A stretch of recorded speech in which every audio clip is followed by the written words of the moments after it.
a podcast by CIPRA. Il podcast della CIPRA. Le podcast de la CIPRA. Der CIPRA Podcast. CIPRIN Podcast. Interviews, background talks, and voices from all Alpine countries.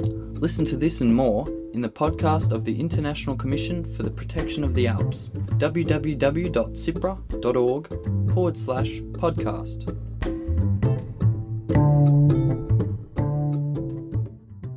Hiking is one of the most popular forms of outdoor recreation, offering many psychophysical benefits.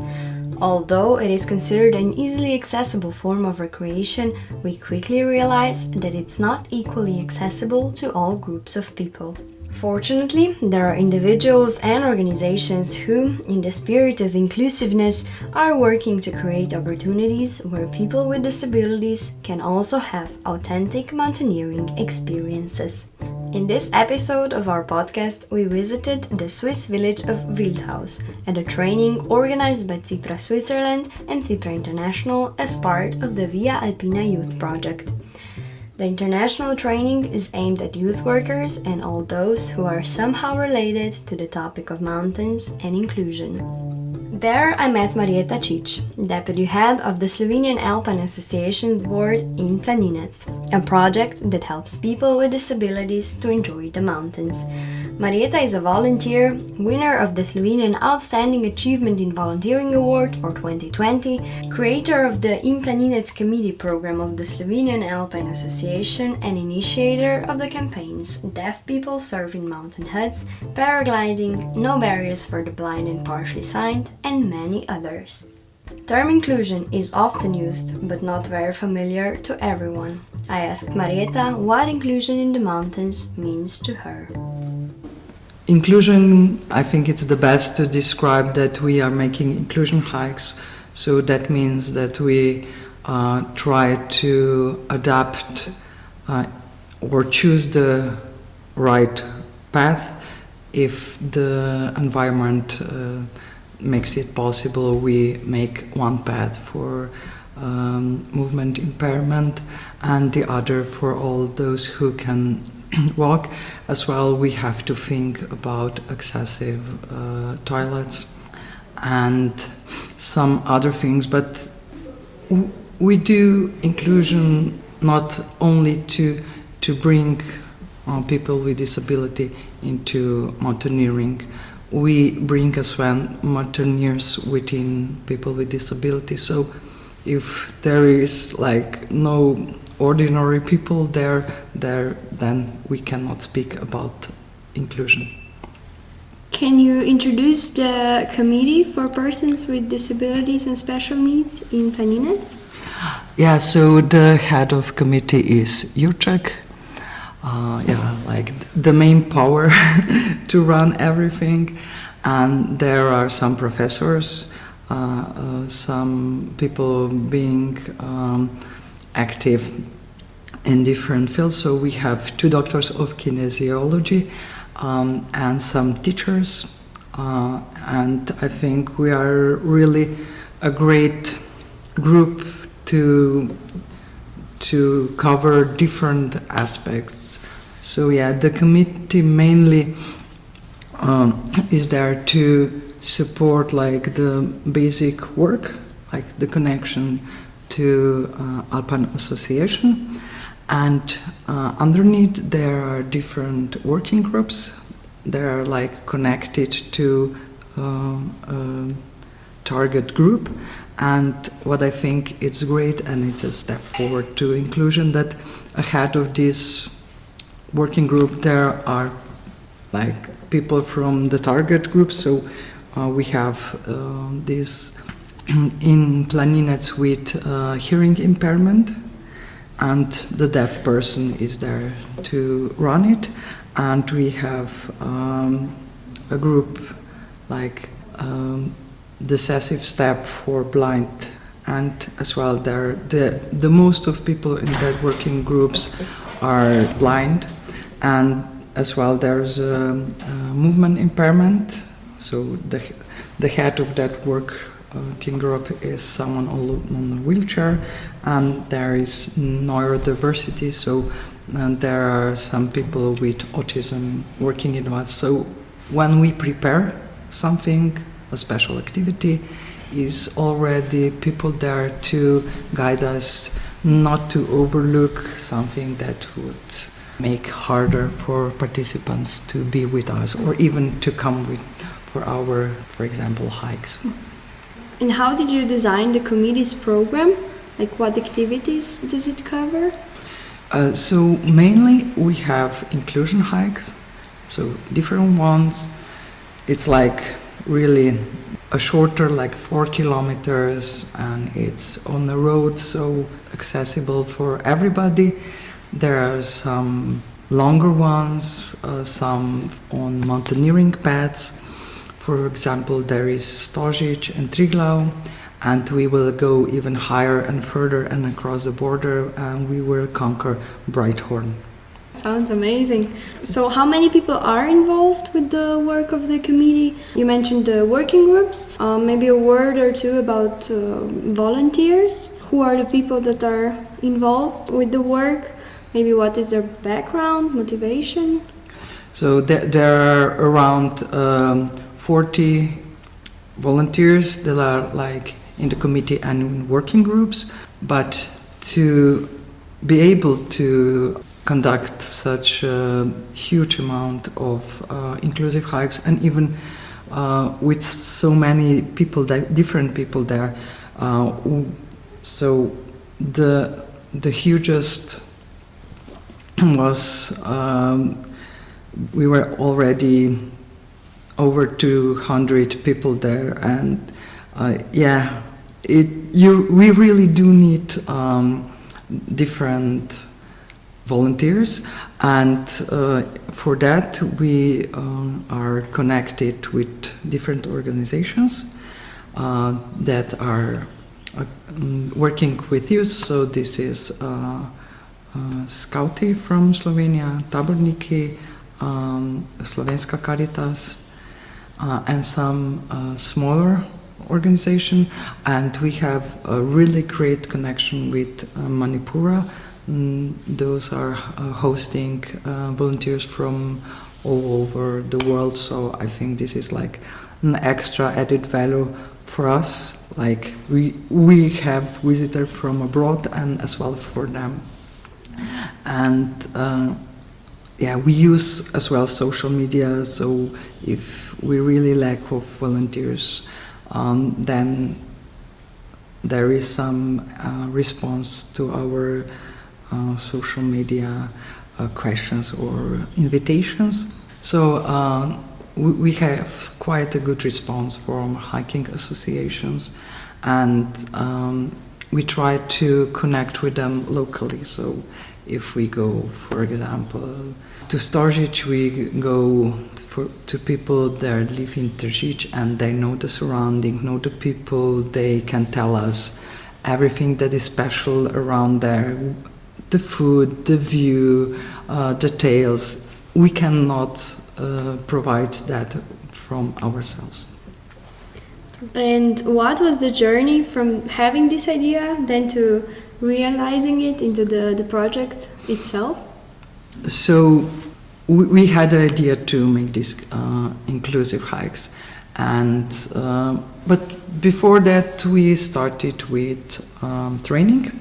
So we saw that there is quite some fear towards people with special needs, and we were in a way lucky that 3 deaf persons were there in our workshop or the training, but we knew that they were deaf, but we didn't really prepare something. So the deaf person came, and there was no trouble with communication because they have the interpreter with them. And after the first day, there was a guy, and he said, so, but why wouldn't we surf in the mountain hut? Why shouldn't deaf surf in mountain huts? So this was the start, and then the next year we did this action. And our idea was, we make these inclusion hikes, and each year we will put special force to one group. But it didn't end up like that, so now that we change and do only one target group, all the others came, and now we are like covering all together. But what I think is a great added value that these different target groups can support themselves between each other. It's when the deaf and blind can support someone with movement impairment, and it's really a big win-win situation for all of those who are there. And like in real life, I think it would be really extra thing that they would come together and support themselves. And if we can give it an opportunity to people with less opportunity to be supportive, to be a part of it, to manage something, I think that is really a big goal and a win for everyone. And we know that mountaineering is somehow almost embedded in the Slovenian culture. What was the public reaction to the creation of the committee and then to your work itself? So I didn't get like the public feedback. So because we started slowly, we were connecting with different persons, with different organizations, and it was slowly growing and becoming like today I could say it's really huge. At the beginning, so when we attend locals, it was quite some scare in their eyes. A woman, she's a guide, she said, I wasn't sleeping the whole night. I was thinking, how am I going to support a blind person to the mountain hut? And then when she was going from the hut, she said, yeah, but that wasn't a trouble. I thought we would be back like really late, almost at night, but it was really quick. And she went, yeah, I don't know why did I trouble myself so much, because it's not such a big deal. You mentioned some of the organizations. Which organizations do you all work with? So to support or to inform, we are working with Movetia. This is people with trouble in mental development, and Sonček, there's mostly cerebral palsy, and there is a small organization for youth with autism, and there is paraplegic and dystrophy and multiple sclerosis. I think these are the most, but we do not only connect with them or invite them. We are open that anyone who wishes, who is able, that can join us. Mm-hmm. So it's quite a big network. And maybe a word or two about how are the activities financed? We are co-financed by Ministry of Health. We are co-financed by FIHO, and we get some donations. And as well, if anyone is willing to drop a coin on our inclusive hikes, there's always a box really inviting for some change. What was maybe the biggest challenge in setting up the project, the committee? So with the committee, only one person need to be asked twice to join us. Otherwise, there with the committee, there was not a big challenge. Sometimes it is challenging to get a door open because some people, I don't know, maybe they have a fear, maybe a different point of view, or maybe they need more time to see that inclusion is only benefit to everyone, that it's covered and connected with it. You also organize inclusive hikes together in the mountains, as we mentioned, which must be quite an organizational challenge. How do you prepare them? So it is an extra challenge when we make these inclusive hikes for movement impairment. So at first, we have to decide what would be an accessible goal, and then we go there to see if it's really okay, if there is a park space, really important. So if there is no accessible toilet, we always arrange, and we have these portable toilets, really great. Then we write an invitation and see how much interest do we get, and after that, there is the part for inviting the volunteers. If there are less, there are phone calls, and some friends. What can we do? Sometimes it is a bit hectic, and afterwards, if it's really like 100 people on one hike, if it's really crowded, to take a look at the time, to set the pace, to connect a person in a wheelchair with volunteers, it is quite a challenge.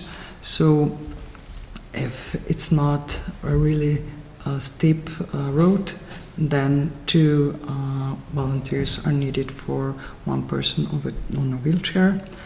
Otherwise, there is one to support, or even if it's an electrical wheelchair, if it's steep, the person has to be there, not to push it, but just to make a small force in the back, so it's not reversing on the climb. And what is really unique that we do when we come to the hut or our goal, we all sit together and we have like a small introduction, who is everywhere there. So the head of our working group for movement impairment is always very keen on helloing everyone and telling some impressive sentences. So I think when we come together on one place, it doesn't matter how fast, on what was our way of coming there, it's really amazing. And so another thing is why it is important that we do talk a bit when there are people with visual impairment. It's really good that they get something like who is there. So it happened on one of our hikes, that when we were back home and we went off the bus, the 2 blind persons said, "Oh, you are here today as well." And then it clicked, oh yeah, so we have to do something, or they have to do something in between them, not to make this happen again. And how often do the hikes take place? So this year we have 55 hikes, like 1, 2 in a week. Oh, yeah, that's quite a high number. Yeah, this year, but the next year I think there's going to be less. Okay. Do you maybe have a story or an anecdote from the hike that will always stay in your memory? There are quite some. So there was a blind person assisting a guy on a wheelchair, and on one point he went like, "Where are you driving? Where are you driving?" And then the blind person behind told him, "But yeah, you have to tell me where to drive." So when we came down from the mountain hut, a guy came to our guide and he said, so, yeah, are you going to fetch my haversack? I left it at the hut. And then the next question was, so do you have your keys from apartment? Yes, I have. And yeah, it happened. Even a haversack can stay at the hut. So we solved it, so no one had to go really to fetch it. Okay, yeah, so it all got solved. Yes. Nicely. You have also published an InPlaninec handbook and a diary, and you organize training for anyone who would like to participate or introduce these practices in their work with people with special needs. Can you maybe say a word or two about this? Yeah, so our trainings last for 3 days. They are really intense.